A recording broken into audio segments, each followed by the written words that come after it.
In the chilling depths of the great outdoors, where the night's silence is broken by whispers of terror, and every rustling leaf conceals a lurking dread, one can find themselves thrust into heart-stopping moments that haunt the soul for a lifetime. These harrowing tales from the wilds will drag you to the precipice of your darkest fears, where the boundary between life and death is as thin as the moonlight filtering through the swaying branches of an ancient forest. Our journey into the abyss of the wilderness begins with Rachel, an intrepid adventurer who, in her quest for communion with nature, found herself ensnared in the jaws of a ravenous beast. The night was moonless, and the forest was enshrouded in a velvety blackness as she set up her camp, seeking refuge in the wild. The fire crackled, its warmth a reassuring barrier against the encroaching shadows. But then, as if summoned from the abyss, a pair of malevolent eyes gleamed in the darkness. The bear, a hulking mass of primal fury, towered before her. Time seemed to stall as Rachel's heart pounded in her chest, a frantic percussion that threatened to give her away. She fought back the instinct to flee, knowing it would be her undoing. The bear's hot breath washed over her, an olfactory assault of earth and decay. Rachel inched backward, each movement measured and deliberate, her eyes locked with the beast's. She dared not blink. Her survival depended on it. Every rustling leaf beneath her feet seemed to scream in her ears, but she pressed on. Minutes, or perhaps hours, ticked away, and the bear's relentless gaze never wavered. Rachel's heart quivered like a trapped bird, but she could not allow herself to succumb to fear. At last, her campfire's glow retreated into the distance, and with it, the bear's hunger-fueled curiosity. She could breathe again. The bear faded into the ink-black forest, its eyes vanishing like fading embers. Rachel was safe, but the memory of that encounter would forever be etched in her mind. An indelible scar of the night the wilderness revealed its ruthless nature.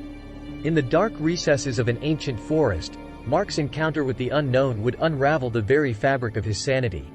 He ventured alone into a dense woodland, guided by a sense of wanderlust that had always driven him deeper into the wilderness.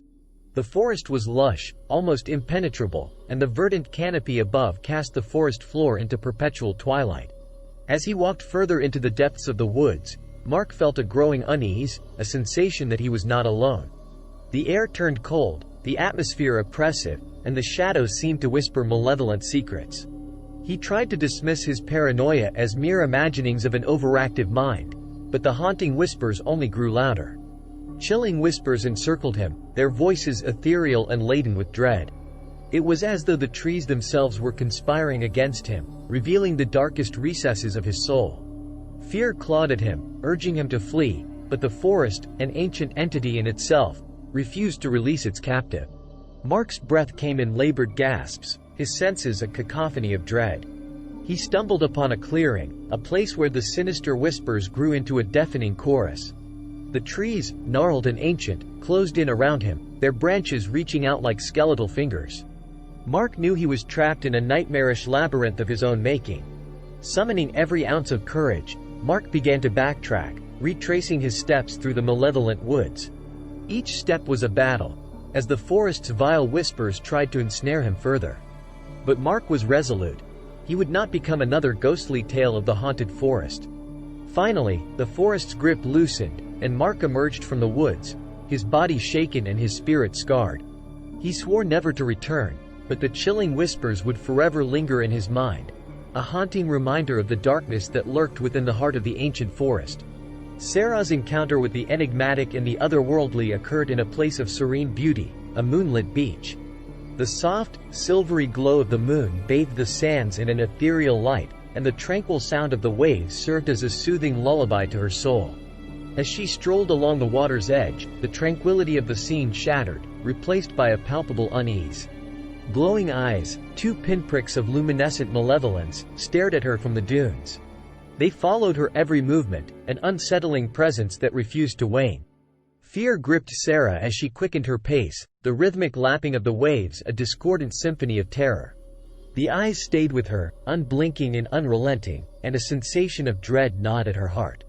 The distance between her and the mysterious pursuer seemed to shrink with each step she took, closing in on her like a vice. The world around her seemed to warp, the moonlight casting elongated shadows that danced with malicious intent. With her heart pounding like a drum in her chest, Sarah knew that she was not alone on that moonlit beach. She was pursued by something that defied the laws of nature, something that hungered for her very soul. Desperation seized her, and she sprinted towards the safety of the shoreline's entrance, the ghostly eyes following her every move. As she reached the sanctuary of civilization, the malevolent presence dissipated, leaving her trembling and drenched in cold sweat. Sarah's encounter was a chilling reminder that even the most serene of landscapes can conceal the darkest of secrets, and the supernatural, like a specter in the night, may haunt the most unexpected corners of the great outdoors. Jake, a seasoned camper, was well acquainted with the whispers of the wild. One fateful night, as he lay in his tent beneath a star-studded sky, a cacophony of howling broke the silence. It was not the mournful cry of a lone wolf, but a pack of coyotes, their voices rising in eerie harmony. Fear descended upon Jake as the howls grew louder and more frenzied, an unsettling symphony of primal hunger. The creatures were closer than comfort allowed, their presence palpable in the very fabric of the night.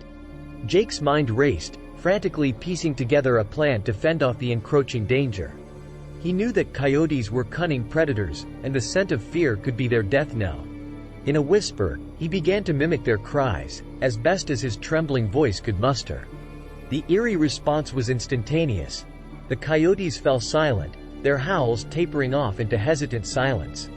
The night was still, and Jake, perspiring and trembling, continued his eerie serenade until the first light of dawn banished the haunting memory of the night. His cunning had outwitted the cunning of the wild, but the howls of the coyotes would forever echo in the recesses of his mind, a chilling reminder of the untamed wilderness. Carla, the intrepid nature enthusiast, found herself ensnared in a labyrinthine nightmare of darkness and despair. She ventured deep into a foreboding cave,